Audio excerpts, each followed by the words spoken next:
ఓం మహాగణాధిపతయే నమః. ఓం గురుభ్యో నమః. ఓం శ్రీమాత్రే నమః. పరమేశ్వర స్వరూపమైనటువంటి జ్యోతిష, వాస్తు మరియు ఇతర అనేకమైనటువంటి శాస్త్రములను మనకు అందించినటువంటి మహర్షులకి నమస్కారం. హయగ్రీవ హయగ్రీవ హయగ్రీవేతియో వదేత్తస్య నిస్సరతే వాణి జన్హుకన్యా ప్రవాహవత్. అరుణాం కరుణాతరంగితాక్షీం ధృతపాశాంకుశపుష్పబాణచాపాం అనిమాదిభిరావృతాం మయూకైః అహమిత్యేవ విభావయే భవానీం. శ్రీమాత్రే నమః. ప్రేక్షకులకి ఆ లలితాంబిక అమ్మవారి యొక్క అనుగ్రహం పరిపూర్ణంగా కలగాలని మనస్ఫూర్తిగా కోరుకుంటూ మనం ఈరోజు చెప్పుకోబోయేటువంటి టాపిక్ ఏమిటి అంటే బుధగ్రహము. ఒక్కొక్క గ్రహం గురించి మనం విశేషంగా చెప్పుకుంటూ ఉన్నాం. అందులో ప్రతి జాతకుడికి కూడా బుధుడు యొక్క పాత్ర ఏమిటి, బుధుడు బాగుంటే కలిగే ఫలితాలు ఏమిటి, బుధుడు ఇబ్బంది ఉంటే కలిగే ఫలితాలు ఏమిటి, మీ లగ్నరీత్యా, లగ్నం తెలియని వారు రాశిరీత్యా బుధగ్రహం యోగించాలంటే ఏం చేయాలి, బుధగ్రహం యోగిస్తే ఎంత రాజ్యయోగం పడుతుంది వ్యక్తికి, బుధగ్రహం కనుక పాడైతే ఎటువంటి ఇబ్బందులు పడతాడు, దాని నుంచి ఎలా బయటపడాలి అనేటువంటి విషయాలు, మరియు మీకు జాతక చక్రం లేనప్పుడు బుధగ్రహ ఫలితాలు వస్తున్నాయి అందుకే ఇబ్బంది పడుతున్నాం అనేటువంటి విషయాలు ఎలా తెలుసుకోవాలి అనేటువంటి అనేకమైనటువంటి అంశాలు చెప్తుంది నేనైనప్పటికీ కూడా చెప్పిస్తుంది సాక్షాత్ లలిత అమ్మవారిగా భావిస్తూ ఒక్కొక్క లగ్నం తెలియని వారి రాశి నుంచి మనం తెలుసుకుందాం. మేష లగ్నము, లగ్నం తెలియని వారి రాశి నుంచి చూసుకోండి. మీకు బుధుడు యొక్క స్థితి పర్టికులర్గా మీ జన్మజాతకంలో పూర్వజన్మ కర్మను రూల్ చేసే గ్రహమే బుధుడు. గుర్తుపెట్టుకోండి, పూర్వజన్మ కర్మ బుధుడు రూపంలో వస్తుంది. మరి బుధుడు రూపంలో వస్తుందంటే ఏం చేస్తాడు? ఇక్కడ పర్టికులర్గా ఒకటే విషయం గుర్తుపెట్టుకోండి, బుధుడు అప్పులకు కారకుడు, న్యాచురల్ 6th లార్డ్, కమ్యూనికేషన్స్కి కారకుడు. ఈ కమ్యూనికేషన్స్కి కారకుడు, అప్పులకు కారకుడు అయినటువంటి బుధుడు మీకు పూర్వజన్మ కర్మని ఇస్తున్నాడు. అలాంటప్పుడు మీరు ఇరుక్కోవడం ఎందులో ఇరుక్కుంటారంటే బంధువర్గం వారికి మనీ ఇవ్వడం, అప్పు రూపంలో ఇవ్వడం, లేదా బిజినెస్ పీపుల్ ఎవరికైనా సరే మనీ ఇచ్చి అక్కడ ఇరుక్కుంటారు. కానీ ఇదే బుధుడు మీకు మంచి ఫలితాలు ఇవ్వాలంటే మిగతా గ్రహాలు ఏవైతే శుభగ్రహాలు ఉంటాయి దాని యొక్క కంజంక్షన్ కానీ దాని యొక్క ఫలితాలు కానీ దీనికి రావాలి, అప్పుడే బాగుంటుంది. మరి ఈ బుధగ్రహం గనక ఈ 3-6 అధిపతి కనుక లగ్నంలో ఉండి లగ్నం కూడా పాడైనప్పుడు ఏమవుతుందంటే నర్వ్ రిలేటెడ్ ఇష్యూస్ ఇస్తాడు. ఎందుకంటే నరాలకు కారకుడు బుధుడు. శని బుధుడు ఇద్దరు కూడా నరాలకు కారకుడు. ఈ బుధుడు 2లో ఉన్నాడు, శుభ ఫలితాలు ఇస్తున్నాడు అనుకోండి. ఉదాహరణకి 2లో ఉండి శుభగ్రహాలతో ఉన్నాడు. అప్పుడు ఏం జరుగుతుందంటే ఏదైతే పూర్వజన్మ కర్మ బుధుడే ఇస్తున్నాడని చెప్పాను కదా, ఈ బుధగ్రహం కనుక పాజిటివ్ ఫలితాలు ఇవ్వడం, పాజిటివ్ గ్రహాలతో కలిసి ఉండడం అంటే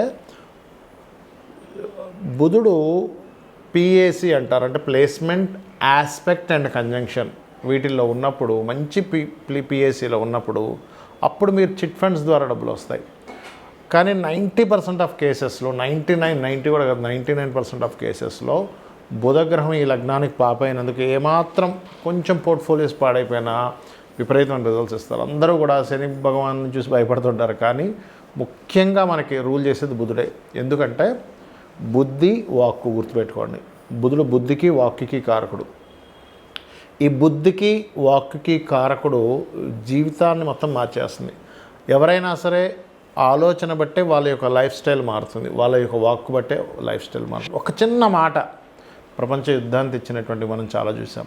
కాబట్టి మీకు మేషలగ్నం వారికి పర్టికులర్గా ఈ బుద్ధికి, వాక్కు కారకుడు, కమ్యూనికేషన్స్కి, రుణాలకి కారకుడు, పూర్వజన్మ కర్మకి కారకుడు అయ్యాడు. కాబట్టి మీకు బుధవారాలు కనుక ఎక్కువ ఎఫెక్ట్ వస్తుంది నా లైఫ్లో అని మీరు గమనించినట్లయితే బుధవారాలు ఇంపార్టెంట్ వర్క్స్ ఏవి స్టార్ట్ చేయకండి. గ్రీన్ కలర్ వేసుకున్నప్పుడు నాకు ఎక్కువ ఇబ్బంది పడుతుంది అంటే మీరు వెరీ క్లియర్గా మీరు అర్థం చేసుకోవాల్సింది ఏంటంటే ఓకే బుధుడు యొక్క ఎఫెక్ట్ ఉంది అని. మీకు దీని గురించి మొత్తం ఎండింగ్లో చెప్తాను, ఎవ్రీథింగ్ బుధుడు గురించి అవన్నీ. అయితే ఇక్కడ ఏంటంటే మీకు 3లోనే ఉన్నాడు బుధుడు, 3వ అధిపతి 3లోనే ఉన్నాడు అనుకోండి. అప్పుడు మాత్రం మీరు మీ యొక్క అంటే మధ్యవర్తిత్వంగా ఉండేటువంటి విషయాలు కానీ, ఇన్వెస్ట్మెంట్స్ సంబంధించిన విషయాల్లో కానీ అక్కడ కొంత జాగ్రత్త వహించాలి. అదేవిధంగా బుధుడు 4లో ఉన్నాడు. సర్వసాధారణంగా బుధుడు 4లో ఉంటే ఏంటంటే కష్టపడి ఇల్లు కట్టుకోవడం కానివ్వండి, అదేవిధంగా అంటే కృషికి కారకుడు అవుతున్నాడుగా ఇల్లు కట్టుకోవడం కానివ్వండి, మీడియేటింగ్ ద్వారా కొంత అంటే గృహాలకి లోన్స్ రావడం కానీ ఇట్లాంటివి ఇస్తాడు, ఎందుకంటే 3, 6 అధిపతి కాబట్టి. కానీ ఇదే బుధుడు 5లో ఉంటే మాత్రం సంతానంతో మిస్కమ్యూనికేషన్స్ జరుగుతాయి. బట్ ఇక్కడ బుధాయిత్య యోగం కలిగిందా ఏంటనేటువంటిది చూడాలి. కానీ ఇదే బుధుడు 6వ అధిపతి 6లో ఉన్నాడు, మీకు అక్కడ ఎగ్జాల్టెడ్ పొజిషన్. చాలామందికి ఇక్కడ డౌట్ వస్తుంది, ఏమంటే 6వ అధిపతి 6లో ఉన్నాడు కదండి, ఇది మంచి పొజిషన్ కదా అని. మంచి పొజిషన్ కానీ ఎప్పుడైనా ఒకటే గుర్తుపెట్టుకోండి, ఓన్ హౌజెస్లో ఉన్నా కూడా అది పాపకత్తెరలో ఉంటే ఆ ఫలితం కొంతవరకే ఇస్తుంది. ఆ రకంగా చూసుకుంటూ ఉండాలి. ఇక్కడ ఏంటంటే బుధుడు 7లో ఉన్నాడు అనుకోండి, మేషం వారికి బంధువర్గం ద్వారానే మ్యారిటల్ లైఫ్ సంబంధించిన విషయంలో ఇబ్బందులు ఇస్తూ ఉంటాడు. 8లో ఉన్నాడు అనుకోండి ఉదాహరణకి, ఇక్కడ ఏంటంటే కొన్ని అంటే అష్టమ స్థానం అనేటువంటిది పూర్వీకుల ఆస్తులకు సంబంధించిన, అంటే తాతగారి ఆస్తికి సంబంధించిన విషయం కాబట్టి ఇక్కడ తాతగారి ఆస్తి ఏదైతే ఉంటుందో ఈ బుధుడు అష్టమం ద్వారా, అంటే బంధువర్గాల వల్ల పూర్వీకుల ఆస్తులు మిస్ అవ్వడము ఇట్లాంటివి ఇస్తూ ఉంటాడు. ఎందుకు? ఈ పూర్వజన్మ కర్మకారకుడు అయ్యాడు ఇక్కడ.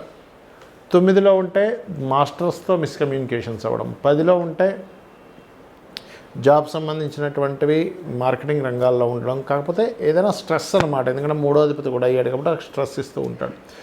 లాభంలో ఉంటే, అంటే 11వ స్థానంలో ఉంటేనేమో బిజినెస్ మూలంగా స్ట్రెస్ ఇస్తూ ఉంటాడు. ఈ రకంగా 12లో ఉన్నాడు, నీచపడ్డాడు. 12లో ఉన్నప్పుడు నీచపడ్డప్పుడు ఏంటంటే ఫస్ట్ ఆఫ్ ఆల్ ఇక్కడ మీరు అర్థం చేసుకోవాల్సినటువంటిది, ఇది కొంచెం వివాహ జీవితం మీద ఎఫెక్ట్ పడుతుంది. అంటే సరిగ్గా ఇద్దరి మధ్యన కమ్యూనికేషన్స్ లేకపోవడం వల్ల ఇబ్బంది పడుతుంది. అంటే ఈ కమ్యూనికేషన్స్ కారకుడు ఎక్కడ ఉన్నాడు అనేటువంటిది పర్టికులర్గా పట్టుకోవాలి. మరి మీకు బుధగ్రహ ఫలితాలు బాగా రావాలి, బుధ మహాదశ నడుస్తుంది అన్నప్పుడు ఎక్కువగా మీరు చేయవలసింది విష్ణు సహస్రనామాలు శ్రవణము లేదా పఠనం చేయడము, మరియు అదేవిధంగా మీరు పెసలు దానంగా ఇవ్వడము. బుధుడు బాగా పాడైతే బుధవారాలు ఎటువంటి ఇంపార్టెంట్ వర్క్స్ చేయకుండా ఉండడము. చాలామంది తెలియక ఏం చేస్తారంటే బుధుడు బాగాలేడు కదండి అందుకే నేను పచ్చబెట్టుకున్నాను, అటువంటి పిచ్చి పనులు అసలు చేయకండి. మీరు ఎక్కువగా మేషలగ్నంలో పుట్టారు కాబట్టి సూర్య నమస్కారాలు చేసుకోండి, బుధగ్రహ ప్రభావం కూడా తగ్గుతుంది సూర్య నమస్కారాలు చేసుకున్నట్లయితే. చాలామందికి జాతకాలు ఉండవు, అంటే వాళ్ళు పుట్టినప్పుడు వాళ్ళ జన్మజాతకం రాయరు. అలాంటప్పుడు ఎలాగా ఈ బుధగ్రహ ప్రభావం వారి మీద పడుతుందని ఎలా గుర్తించాలి? చాలామంది ఏమనుకుంటారంటే ఏ ప్రాబ్లం వచ్చినా ఏలినాడు శని నడుస్తుందండి, అర్ధాష్టమి శని నడుస్తుందండి, అష్టమి శని నడుస్తుందండి, మాకు కాలసర్ప దోషం ఉంది అందుకే పని అవ్వట్లేదు అనుకుంటారు. కాదు, మీరు బాగా అర్థం చేసుకోండి.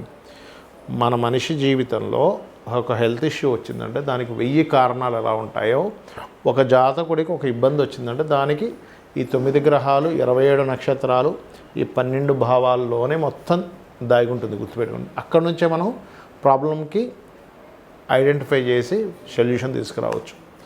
ఒకటే గుర్తుపెట్టుకోండి, ఎక్కువ మిస్కమ్యూనికేషన్స్ అవుతున్నాయండి, బుధుడు కారణం. అంటే మీ జన్మజాతకంలో పాస్ట్ లైఫ్లో మీరు ఏదో మిస్కమ్యూనికేట్ చేశారు వేరే వాళ్ళతో, అది ఈ జన్మలో ఈ కర్మ రూపంలో వస్తుంది.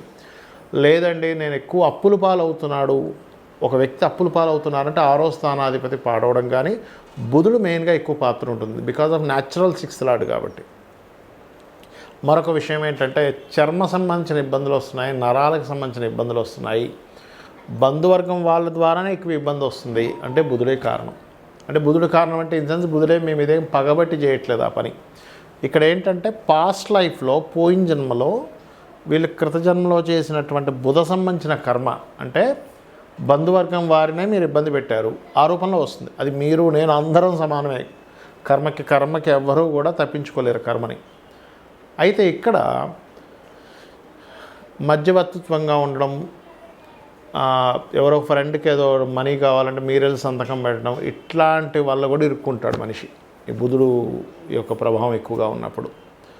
అయితే ఒకటే గుర్తుపెట్టుకోవాలి, సరే తెలుసో తెలియకో పూర్వజన్మ కర్మలో అజ్ఞానంలోనో లేకపోతే ఆశతోనో ఒక తప్పు చేశాం, ఈ జన్మలో జన్మించినప్పుడు ఈ గ్రహ ప్రభావం పోవాలంటే ఏం చేయాలి అంటే ఒకటే గుర్తుపెట్టుకోండి, ఈ గ్రహ ప్రభావం ఎప్పుడు పెరుగుతుంది అంటే ఎక్కువ గాసిప్స్ వింటూ అసలు అది నిజమా అబద్ధమా అని చెప్పి మనం తెలుసుకోకుండా మనకు తెలిసిన ఒక ఇన్ఫర్మేషన్ స్ప్రెడ్ చేస్తాం తెలియకుండా. ఎవరో చెప్పారు ఏమండి వాళ్ళిద్దరు ఇట్లా చేస్తున్నారు తెలుసా అని, అది నిజమా అబద్ధమా అసలు మనం ఏమీ తెలుసుకోం, అవునా అని చెప్పి నమ్మి ఇంకోటి చెప్తాం. అది చాలా పెద్ద దోషం, దాన్ని మించినటువంటి దోషం మరొకటి లేదు, గుర్తుపెట్టుకోండి.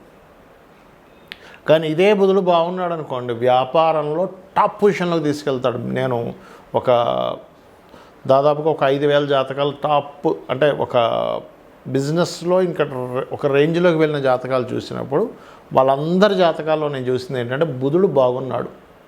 బుధగ్రహం బాగున్నప్పుడు ఏంటంటే స్పాంటేనియస్గా అప్పటికప్పుడు డబ్బులు, అంటే విపరీతంగా ఫైనాన్స్ రావడం.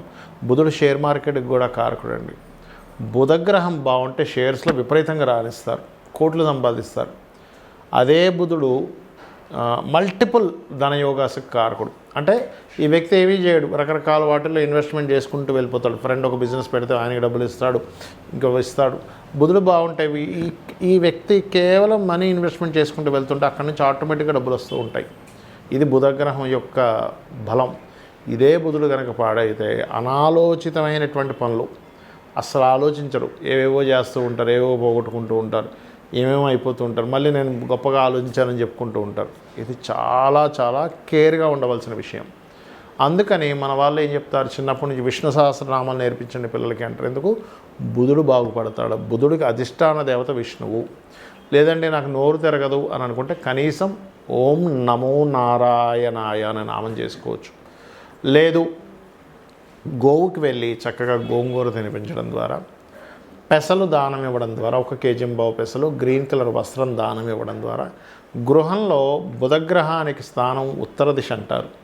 ఉత్తరంలో మీరు కనుక ఏదైనా ఎల్లో కలర్ కానీ లేకపోతే మన రెడ్ కలర్, పింక్ కలర్స్ ఇట్లాంటివి ఉత్తరంలో వేస్తే కూడా బుధగ్రహ ప్రభావం నెగిటివ్గా పనిచేస్తూ ఉంటుంది. ఉత్తరంలో ఎప్పుడు కూడా వైట్ కలర్ ఉండాలి, గుర్తుపెట్టుకోండి. ఎంత వైట్ కలర్ ఉంటే ఉత్తరం వైపు మీకంత ఫైనాన్షియల్ గ్రోత్ పెరుగుతూ ఉంటుంది.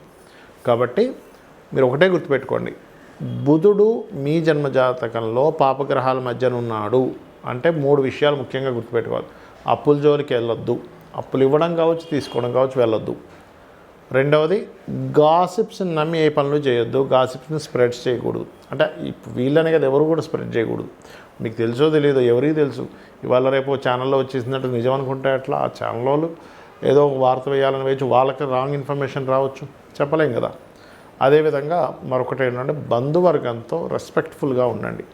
బంధువర్గంతో ఎవరైతే రెస్పెక్ట్ఫుల్గా ఉండరో, అనవసరమైన గాసిప్స్ స్ప్రెడ్ చేస్తూ ఉంటారో వాళ్ళందరికీ కూడా నెక్స్ట్ జన్మల్లో బుధగ్రహం బాగోదు, దానివల్ల ఎక్కువ ఇబ్బంది పడతారు. అన్ని ప్లానెట్స్ కంటే most powerful and dangerous planet కూడా బుధుడే. కాబట్టి ఈ బుధగ్రహ అనుగ్రహాన్ని మీరు పరిపూర్ణంగా పొందాలని విష్ణు సహస్రనామాలు, లలితా సహస్రనామాలు, అందులో ముఖ్యంగా ఇంకా మీకు బుధగ్రహ ప్రభావం ఇంకా బాగుండాలంటే లలితా సహస్రనామాలో ఒక మంత్రం ఉంటుంది, ఓం కర్పూర వీటికామోద సమాకర్ష దిగంతరాయే నమః. ఇది చేయండి, అన్ని విధాలా బాగుంటుంది. శ్రీమాత్రే నమః.